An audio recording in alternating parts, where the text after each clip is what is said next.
Maruti number specific જોઈશું, ખરાબ number હતા. એ નિફ્ટીની કંપની છે, માત્ર ખાલી રેડ લાઇન ચાલશું. બાકી ABB India number specific positive છે, એટલે અહીંયા બી ઇનગ્રીન લાઇન ચાલશું. Glenmark pharma, doctor Reddy's. Glenmark pharma number specific positive છે, એટલે રડારમાં રહેશે. ડોક્ટર રેડિસ યુએસ એફડીએ તરફથી જે હાઈ માર્જિન રૂતાક્ઝાઇમેબ જે દવા છે એના માટે મંજૂરી હતી, તો ઇનગ્રીન લાઇન ચાલશું. નાલ્કો નંબર સ્પેસિફિક જો તો બમ્પર નંબર કહી શકાય, બધા જ પેરામીટર ફોકસમાં છે એટલે ગ્રીન રહેશે. નેક્સ્ટ વાત કરીએ તો કેપિટલ માર્કેટ થીમમાંથી સીડીએસએલ, અહીંયા બી જો numbers Q and Q year and year જો તો લાસ્ટ ક્વાર્ટરથી બહુ જ બેટર નંબર અહીંયાથી કંપની આપ્યા છે, તો ગ્રીન લાઇન ચાલશું. નેક્સ્ટ આપણે વાત કરીએ તો ટેકનિકલમાં છે તો બજાજ ફાઇનાન્સ, અહીંયા બીજું ઓલમોસ્ટ ટેકનિકલ સ્ટ્રક્ચર જે પોઝિટિવ છે અને પરફેક્ટ રાઉન્ડ બોટમનું બ્રેકઆઉટ અહીંયા જોવા મળ્યું હતું, આ બી ગ્રીન રહેશે. એચએલબી જોઈશું, અહીંયા બી સ્ટ્રક્ચર એ રીતનું છે, ફાઇનલી મલ્ટિપલ રેઝિસ્ટન્સ બાદ અહીંયા ક્રોસઓવર જોવા મળ્યું છે 4600 લેવલનું, ત્યાં બી બ્રેકઆઉટ આપી દીધું છે, તો અહીંયા બી મોમેન્ટમ શક્ય જોવા મળી શકે.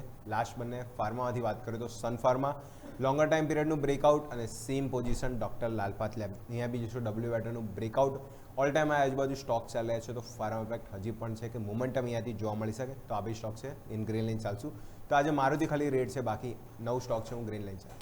ઓકે, તો આવો હવે ક્વિકલી મારા પણ 10 સ્ટોક આપણે વાત કરી લઈએ. તો પહેલાં બી આપણે વાત કરી હુન્ડાઈ મોટર્સ અને કોન્કોર્ડ. હુન્ડાઈ મોટર્સમાં તમે જો લાસ્ટ વીક જે જબરદસ્ત 11.5% તેજી આવી અને તમે જો ક્લોઝિંગ બહુ બેટર છે અને બેસ્ટ વસ્તુ કંપનીના ઓટો સેલ્સના આંકડા આવ્યા જુલાઈના અને એ પણ પોઝિટિવ છે, ગ્રીન લાઇન ચાલીશું. કોન્કોર્ડ બાયોટેક કંપનીના પરિણામ પણ બેટર છે અને કંપનીનું ચાર્ટ સેટઅપ પણ પોઝિટિવ છે, તો બંને સ્ટોક છે આપણે આજે ગ્રીન લાઇન ચાલીશું. આઈટીસી પરિણામ તમે જો નફો, આવક, ઇબીટા, માર્જિન બધું અનુમાનથી ઓછું આવ્યું છે, તો અહીંયા ઘટાડો સંભવ છે, તો આપણે રેડ લાઇન ચાલીશું. દિવેશ લેબોરેટરી ધમાકેદાર તમે જો બમ્પર રિઝલ્ટ પોસ્ટ કરીએ છે, તો અહીંયા પણ તેજી જોવા મળી શકે, તો ગ્રીન લાઇન ચાલીશું. બ્લુ ડાર્ટ અહીંયા પણ કંપનીના પરિણામ આવ્યા બેટર છે. ભાઈ તમે જો મુથુટ ફાઇનાન્સ, તો અહીંયા પણ કંપનીના પરિણામ આવ્યા, આ પણ પોઝિટિવ છે, તો બંને સ્ટોક આજે આપણે ગ્રીન લાઇન ચાલીશું. મહિન્દ્રા એન્ડ મહિન્દ્રા આ સ્ટોક છે કે જેના ઓટો સેલ્સના આંકડા આવ્યા છે અને અહીંયા પોઝિટિવ છે, તો આપણે ગ્રીન લાઇન ચાલીશું. રામકૃષ્ણ ફોર્જિંગ્સ તમે જો જે રીતે આપણને ફાઇનલી કહેવાય ગ્રાઉન્ડ બોટમ ફોર્મેશનમાં તૈયારી બતાવી રહ્યું છે તેજી માટે, તો આપણે સ્ટોક આપણે ગ્રીન લાઇન ચાલીશું. એફએસએલ વીકલી ચાર્ટમાં એક પરફેક્ટ 3 મહિનાનો એક કહેવાય કે કન્સોલિડેશન ઇનસાઇડ બારનું બ્રેકઆઉટ છે, તો ગ્રીન લાઇન ચાલીશું. અને બ્રિગેડ એન્ટરપ્રાઇઝ અહીંયા પણ તમે જો શેરમાં એક સરસ આપણને